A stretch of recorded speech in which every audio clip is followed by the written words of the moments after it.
So, I can remember before I can talk, which I don't think is very common. See, I mean, I talked pretty late after 3, but I could remember before that point. I had some understanding of the world. I just want to talk about this a little bit because there's a lot of nonverbal autistic people out there, and I don't know if they have an experience like I had before I could talk, but these people have an understanding of the world, sometimes to the extent that they have taught themselves how to text. No one taught them, they just understood syntax and put the two and two together logically. These are smart individuals that just aren't able to enunciate. Something in their brain doesn't function in such a way for them to be able to talk, which is somewhat true for me, I'm not going to lie, and I think it's true for a lot of autistic people. My battery drains, my ability to enunciate plummets. Plummets. A lot of times when I'm talking, I'm constantly trying to think up words that I'm not going to fumble on because I know the word, know the meaning, and I know I can say it on certain times, but right now I don't feel like I'm going to be able to say it. So how do I reconfigure this sentence to not stumble on this word over and over? Basically, talking's hard for me. Talking's hard for a lot of autistic people, and a lot of us have a speech impediment, me being one of them. It took years of speech therapy to get to where I'm at. Really did. But now I'm just rambling on. How was life before I could talk? Fairly simple. I'm a 2-year-old, so we're not gonna have that many things. But I think there's some significant enough feelings here. Feelings. That is largely how I understood the world. My feelings would tell me what this thing meant. So, oftentimes I would just sit there sucking on my pacifier. I didn't cry much. I don't remember crying. My mom told me that I didn't cry.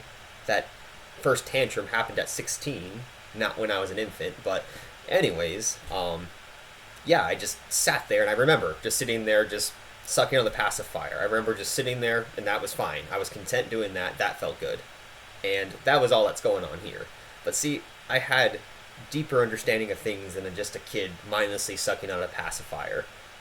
There's so many feelings. So many feelings. Like, for instance, the feelings usually are associated with like an object, a person, or even a concept. And this sort of thing continues on past when I could talk. It was just, this was my only way of understanding the world, almost. My only way of understanding how other people functioned. And I do think that maybe a lot of other autistic people have this sort of thing. So what was I saying? Objects give me feelings. For instance, the first time I saw a piece of wood with a bunch of nails in it sticking out and not really being pounded in right and stuff, it had an anxiety-inducing feeling of danger associated with it, of being messed up. And it was just very, very apparent. It almost made my skin, like my hair, stand up when I was a little kid. Didn't seem right, and I wanted to stay away from it, which is a good thing, right? Right? See, I had some understanding of the world despite not being able to talk. It's just, I wanted to share that because it's strangely specific. Like a piece of wood with nails because your house is being built, and that gave you some specific feeling that you remember to this day, even though you're a 2-year-old. Yeah, I understood that that naily piece of wood is bad based off the feeling. But see, it gets deeper than this because that's pretty obvious, right? I hope that's obvious. Maybe it's not. Maybe it's not for a lot of kids. See, in Arizona, we have these things called washes, and washes are basically dried up riverbeds that flow seasonally. When it rains a lot, they flow, and they can flow a lot, a dangerous amount. This happened when I was 2. I couldn't talk yet, but I knew that, this was something new. Like, I had consciousness. I understood that the wash is not always this way. In fact, when I went out there was a guy kayaking down it, and I thought that guy looked crazy. That's what I thought, like, oh my god, that's dangerous, because it's just, that water was just, oh my god, it was so high up, it ripped off an acre of our land. Anyways, I understood things, but this next thing is surprising to me, like looking back at it in retrospect. This is kind of one of the things that told me there's something different in you. I was eating a banana, and I finished it, and my dad took the banana peel and threw it in the water. This made my heart sink. He just littered.